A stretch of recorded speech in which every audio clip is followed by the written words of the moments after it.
Is it time to reveal everything now? Yes, that's right. What are you talking about? Is that the secret we were talking about before leaving? Exactly. Don't you think you are just extra baggage in our lives? That's why we decided to sort out the unnecessary baggage. What? I don't really understand. Wait a minute. Take care then. Overcome the obstacles and live well. After throwing the bag out of the car window, my parents' car drove away. I was born with a disability and use a wheelchair.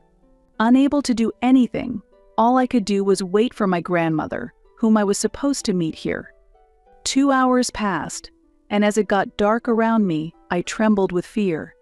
About 30 minutes later, a car appeared. Myra, are you alone? I haven't heard anything from Michelle. What happened? Grandma. Seeing my grandmother get out of the car, I felt relieved and tears flowed.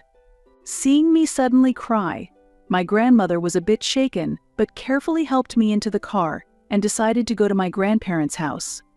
In the car, I explained the situation to my grandmother as much as I could. What a thing to say. Why would they say such a thing? They said I'm just extra baggage in life, that it's time to sort out unnecessary baggage. That can't be true. When we arrived at my grandparents' house, I explained the situation to my grandfather as well. Of course, my grandfather was furious. My grandmother was also angry. However, as soon as I mentioned a specific topic, their anger subsided, and their expressions quickly returned to normal. My grandparents looked at each other and began whispering quietly. Myra is not a nuisance at all. Don't worry, you're safe. I wonder where the real nuisance is. Will you help us reveal the truth to them? Seeing my grandmother's confident smile, I felt reassured. I hadn't heard what we were going to start yet, but I decided to help my grandmother. My name is Myra. I am a middle school student, born with a disability that prevents me from walking, and I always use a wheelchair. I have a neurological condition that prevents nerve signals from reaching my legs. Living in a wheelchair, I face various challenges every day. A mere 4-inch step that my friends easily step over is a major obstacle for me. That's why I tend to avoid going out.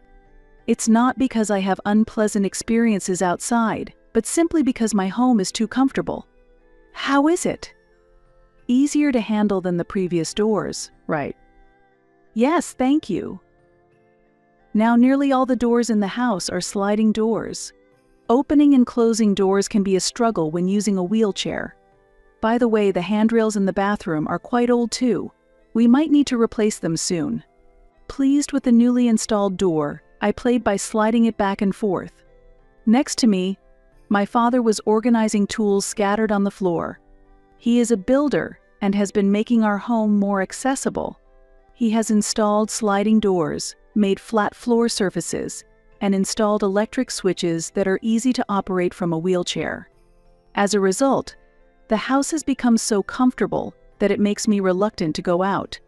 If there's anything you're concerned about, don't hesitate to tell me. My father always encourages, but he has his own work, and it's hard to ask too much of him. Therefore, I have never specifically asked him to do something for me. Because I don't say anything, my father often proceeds with home improvements on his own. And every time he finishes, he tells me to speak up if there's any inconvenience, making me feel his kindness each time. However, no matter how much he scolds, I never ask my father for improvements.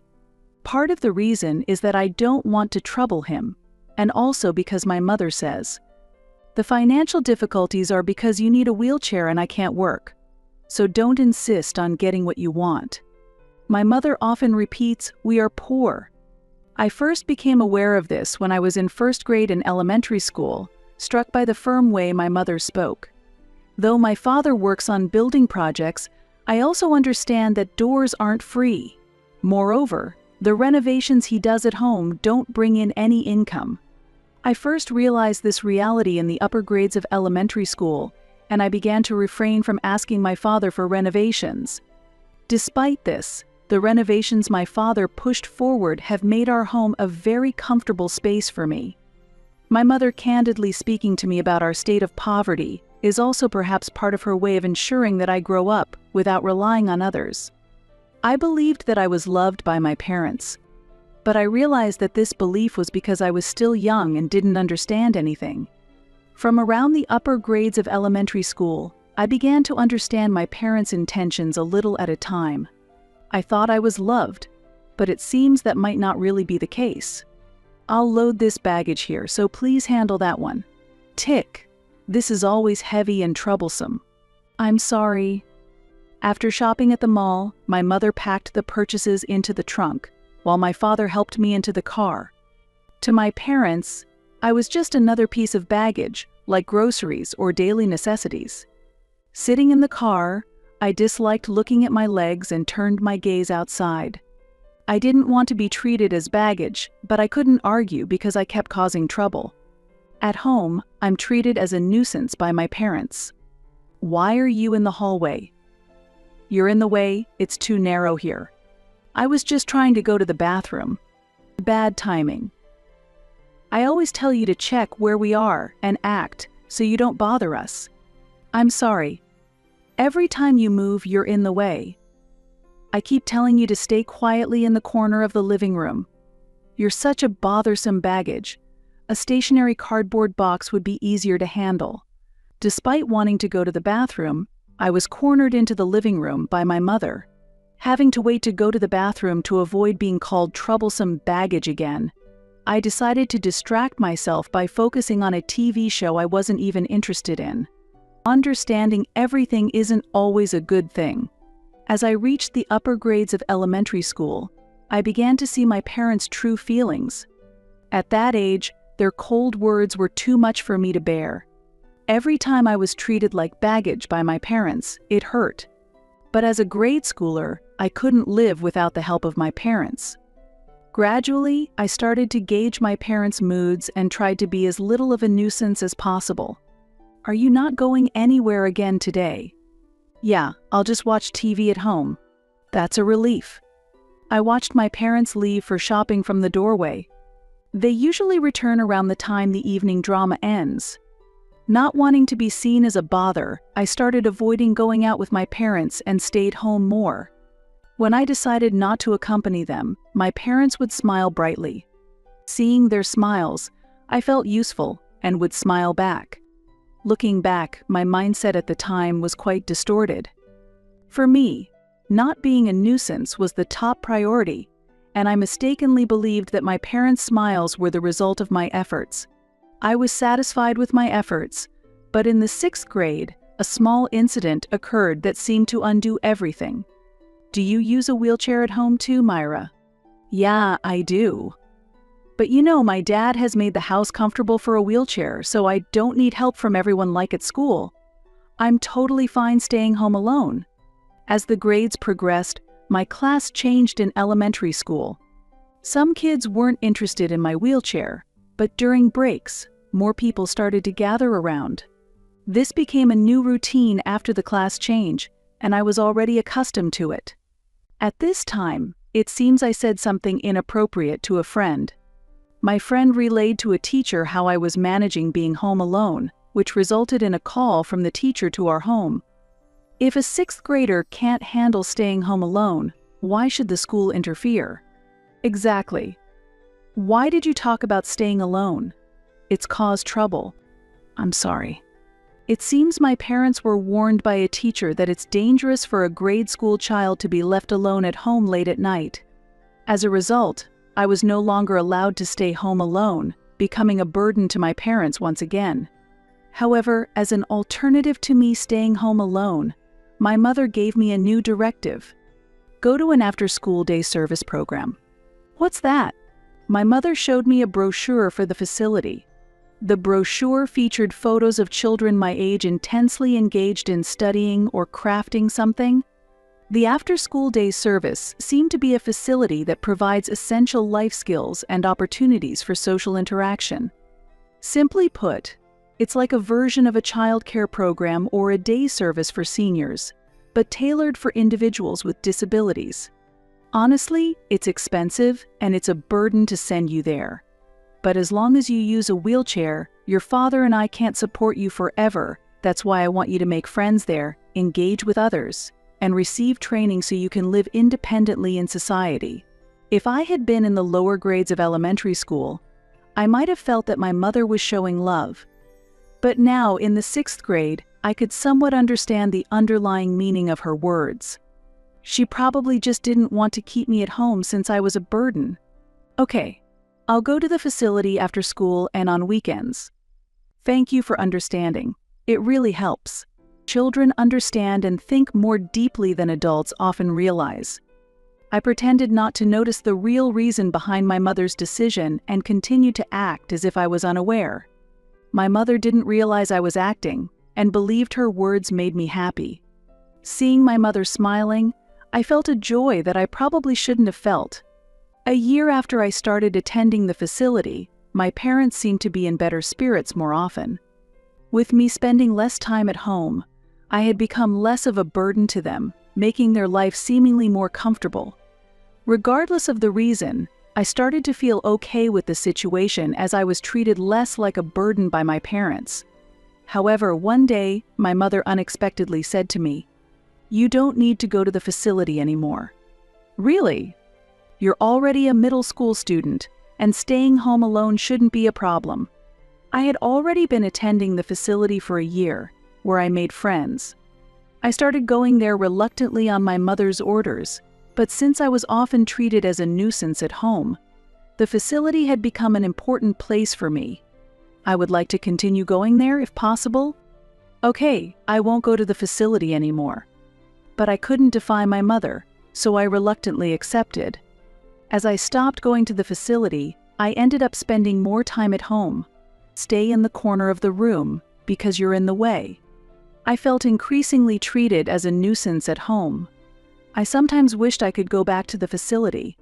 I decided to subtly ask my mother if I could return.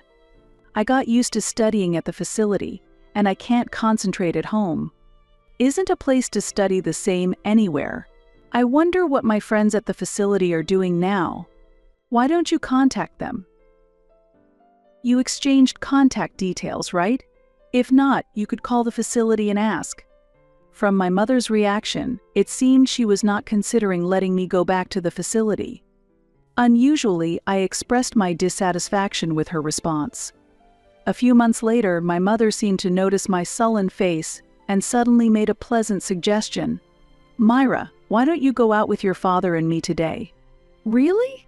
Where are we going?" "It's a surprise for when we get there." At that moment, I felt like this was the happiest event in all of my 13 years. A heavy bag stuffed with something was placed on my lap in the car. "What's inside this?" "Oh, no opening it yet. It's part of the fun when we arrive." "Sorry. I won't open it so you can relax." The moment I tried to open the bag, my father, who was driving, suddenly turned around and stopped me loudly. Startled by my father's loud voice, I quickly apologized. As the car started moving, I excitedly enjoyed the scenery outside the window, wondering where we were going. After about an hour of driving, I realized we were heading to my maternal grandparents' house. We only see my grandparents once a year, and it had been about 3 years since our last visit, so my excitement grew even more. The road to my grandparents' house required crossing a mountain, and there was a rest stop with a large parking area where a small store was set up along the mountain road. Feeling tired from driving, my father decided to stop at the rest area, and he guided me out of the car. While buying juice at the store, it seemed like my parents were discussing something. "Mom just got a sudden urgent matter, and it looks like we'll be quite late." "That's troublesome. I wanted to get back early." "We're going to Grandma's house, right? Are we meeting up here?" "Oh, Myra, you're back already." Don't startle me like that. When I addressed my parents, they momentarily showed a surprised expression but quickly returned to a serious face and said something shocking. "Is it time to reveal everything now?" "Yes, that's right." "What are you talking about? Is it that secret you were talking about before we left?" "Exactly." Don't you think you're just extra baggage in our lives? That's why we've decided it's time to sort out the unnecessary baggage. What? What are you saying? Wait a minute. While I was still trying to understand the situation, my parents returned to the car and drove away, leaving me behind. Wait. Incredibly, I chased after the car as it sped away, but to no avail. However, my panicked cries seemed to reach them, as the car stopped a little way ahead. Relieved, I slowed down my approach, but as I got closer, my mother leaned out the window and tossed a final farewell my way. "Take care then. Overcome your challenges and live well," she said, as she threw the bag out of the window and the car drove off. Left alone in the mountains, I was too shocked to move for a while. After some time, realizing that standing still wouldn't help, I went towards the bag my mother had thrown. Picking up the bag and looking inside, I found it stuffed with clothes, with an envelope placed on top. The envelope likely contained a letter, but at that moment, I didn't have the strength to read any message from my parents. Looking at a clock at the rest stop, I realized it was already evening, and dusk was about to set in. I wanted to call for help, but my smartphone had been left in the car. Eventually, I decided to wait in front of the vending machine, hoping my grandmother would come. 2 hours passed, and as it grew dark around me, I trembled with fear. Rustling sounds from the bushes, maybe caused by the wind, brought waves of indescribable anxiety.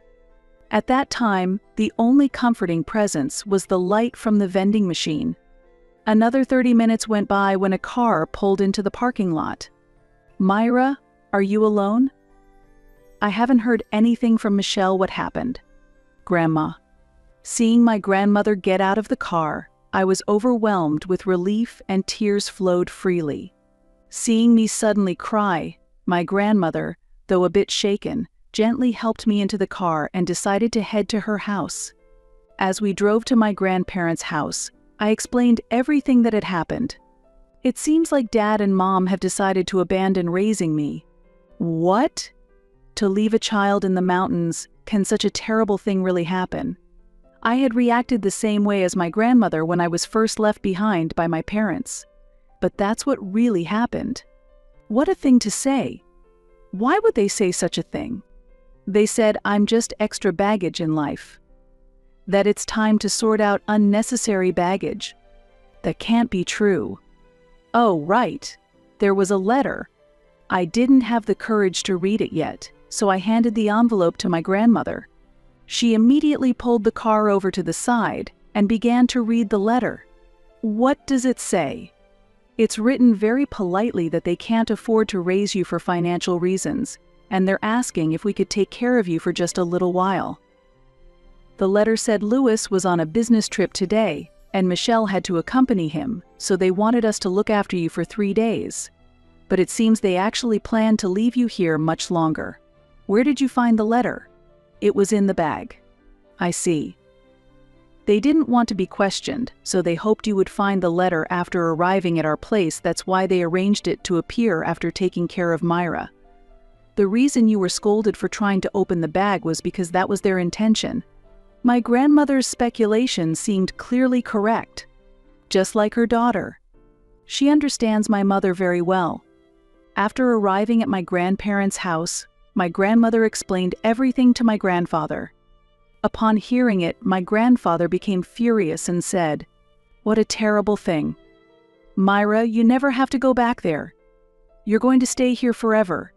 I won't ever send you back to them."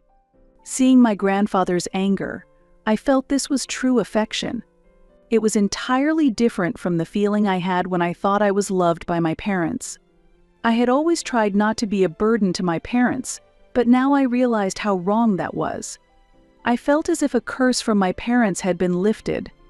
It was an exhausting day with too many things happening. After arriving at my grandparents' house, I went to sleep without even eating dinner. The next night, feeling a bit calmer, I talked to my grandparents about my life with my parents. Being called baggage wasn't the first time yesterday. Why would they say such a terrible thing? Really, they told you to just sit quietly in the corner? What were they thinking? Each time I talked about my parents' actions, my grandparents' faces turned rapidly red with anger. My grandfather slammed the table in anger, spilling the tea. I felt a strange kind of joy that my grandparents shared my anger towards my parents. This was different from my feelings towards my parents, and I thought it was something I could safely embrace. However, when I mentioned a certain fact, their anger disappeared instantly and their expressions calmed down. I was really shocked when they told me not to go back to the facility because I had been going there for a whole year. A year at the facility. Yes, it was like an after-school program. I understand that, but every day for a year. Yes, I was going almost every day. Is there something wrong? Hearing this, my grandparents looked at each other and began to whisper. It seemed they felt something was off about my story. They explained things in a way that a middle schooler like me could understand. After hearing their explanation, I could no longer think of my parents as parents. What my parents called baggage meant that I was just an inconvenient accessory. Myra, you are not a nuisance at all. Don't worry, you're safe. I wonder where the real nuisance is. Will you help us reveal the truth to them? Seeing my grandmother's confident smile comforted me. I hadn't heard the specifics of the plan yet, but I had already decided to cooperate with my grandmother. It had been 3 weeks since I moved to my grandparents' house, and I was gradually getting used to life here. Today, my grandparents had taken the day off work, and we were enjoying tea together in a relaxed setting. As I savored the warmth of the tea, contemplating whether this peaceful life would continue, a loud voice suddenly echoed from the front door. The voice gradually approached the living room where we were. "Hey, are you there? What have you done?"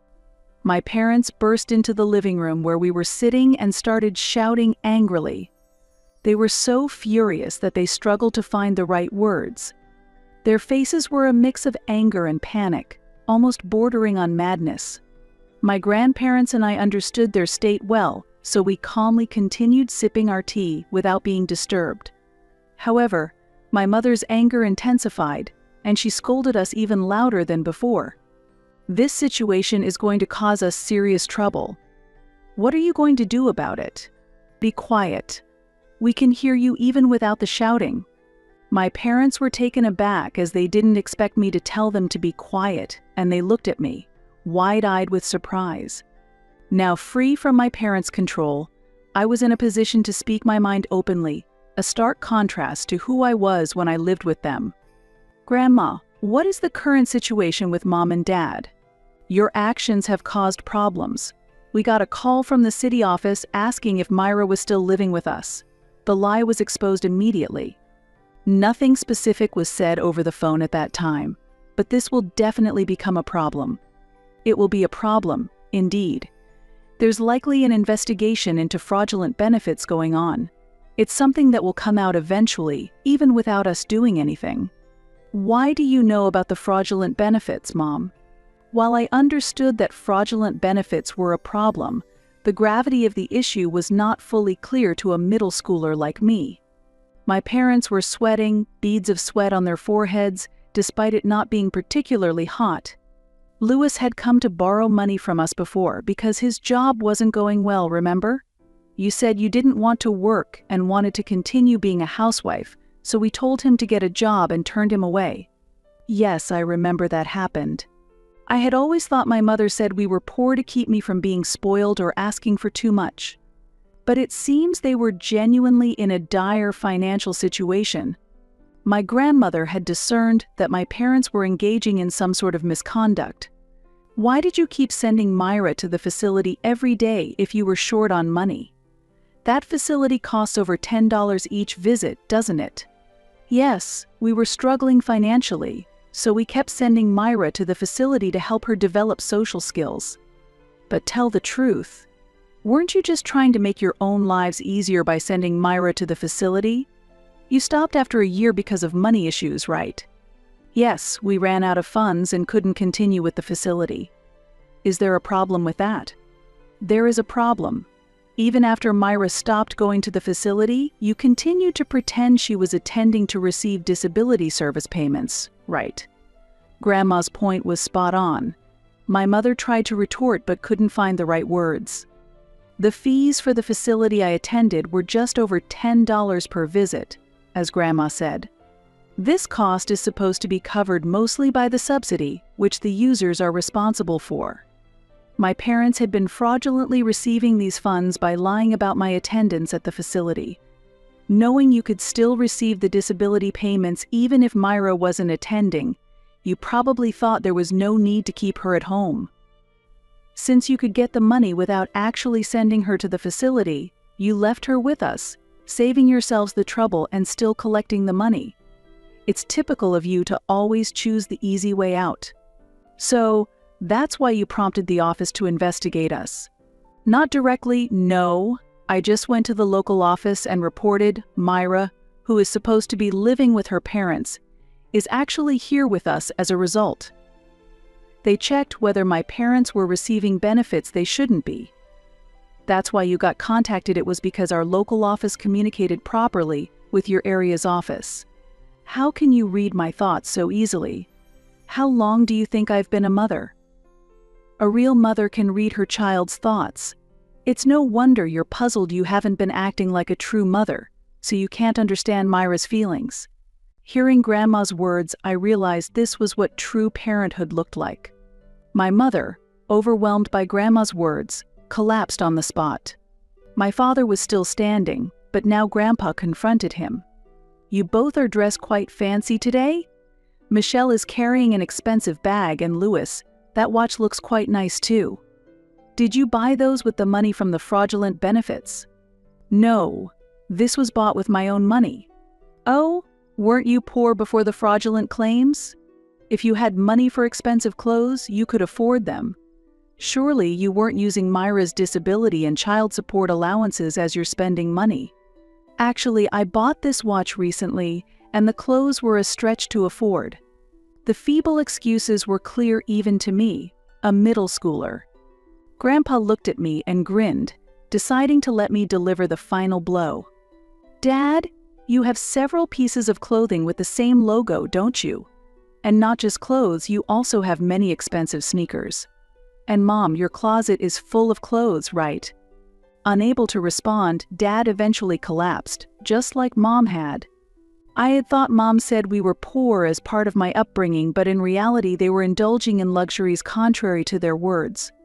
My parents had frequently splurged on things they wanted. I remember throwing a tantrum as a child because I couldn't get a toy I wanted. That incident prompted my mother to start saying we were poor. So, I never doubted that it was a form of education meant to curb my selfishness and dependency. However, in reality, my parents were merely using the benefits they received because of my existence for themselves. In a way, my presence was what sustained our household. The real burden was my parents themselves. It was all our fault. Myra, I'm so sorry. From now on, I'll truly act like a mother, so let's go home together. My mother apologized to me with tears in her eyes, seemingly having a change of heart. If it were the old me, I might have been deceived and believed her words. So, you think if we go to the office together and testify that we're living together without any problems, the investigation might be halted, and we might be saved by that last hope? How do you have such solid knowledge as a middle schooler? I thought you would just obey as usual. Actually, I hadn't thought deeply on my own. It was thanks to Grandma's warning. Be aware that your parents might try to take you back under some pretext, especially if they ask you to accompany them to the office. There might be a scheme behind it. I've already told the office everything necessary, so I don't see any reason to go with you anymore. Even if I'm asked, I will stick to the facts and not change my story. Help us out. If you come along, maybe there's a way we can be saved. Are you really going to abandon your parents? You're heartless. Enough already. Are you asking Myra to help with your fraudulent claims? After leaving Myra in the mountains, you only seek help when you're in trouble. Isn't that too audacious? My grandparents were furious at my parents and tried to drive them out of the house. However, my parents were young and not easily moved by my elderly grandparents alone. Being in a wheelchair, I couldn't physically assist my grandparents, so I just supported them with a cold stare. Noticing my gaze, my parents suddenly calmed down and left my grandparents' home. After my parents had gone, my grandparents and I enjoyed a newly brewed cup of tea and resumed our peaceful weekend. Ultimately, my parents were arrested for fraudulently receiving benefits. Further investigation also revealed they had been misusing grants. My father had been renovating our home to make it more accessible for me, and most of these costs were supposed to be covered by grants, up to 2/3. It was discovered that he had inflated the actual costs in the construction projects through his construction business and used the extra grant money for personal expenses. I had believed my father was diligently making our home better, but it turned out he was just earning extra money. The total amount of money fraudulently obtained was about $50,000. Fraudulent benefit receipt is considered a fraud, and I was told that not repaying this money could lead to criminal charges. While I struggle to comprehend the magnitude of this amount, it represents a significant sum for my financially struggling parents. They managed to gather the money and completed the repayment, but it was borrowed, so they still owe a large sum. Although the money was repaid, the crime remains. They avoided prison but were given probation, which means there is still a risk of incarceration in the future. I had thought only people in prison were called criminals, but since they received a guilty verdict, my grandmother explained that my parents are officially recognized as criminals. Now recognized as criminals, they couldn't hope for social credibility, which resulted in my father having to cease operations of his construction business. Since then, my parents have been job hunting, but the stigma of being criminals weighs heavily, and they haven't been able to secure stable employment. They are currently making ends meet through day labor, while striving to repay their debt. I have officially become a family with my grandparents and have started living with them. It seems that care has been taken to ensure that the benefits and grants I receive do not end up in my parents' hands. Although I don't understand the financial details, I am truly grateful to be able to live with my warm and caring grandparents. I have also started to adapt to my new school, and from now on I plan to walk my own path without worrying about my parents.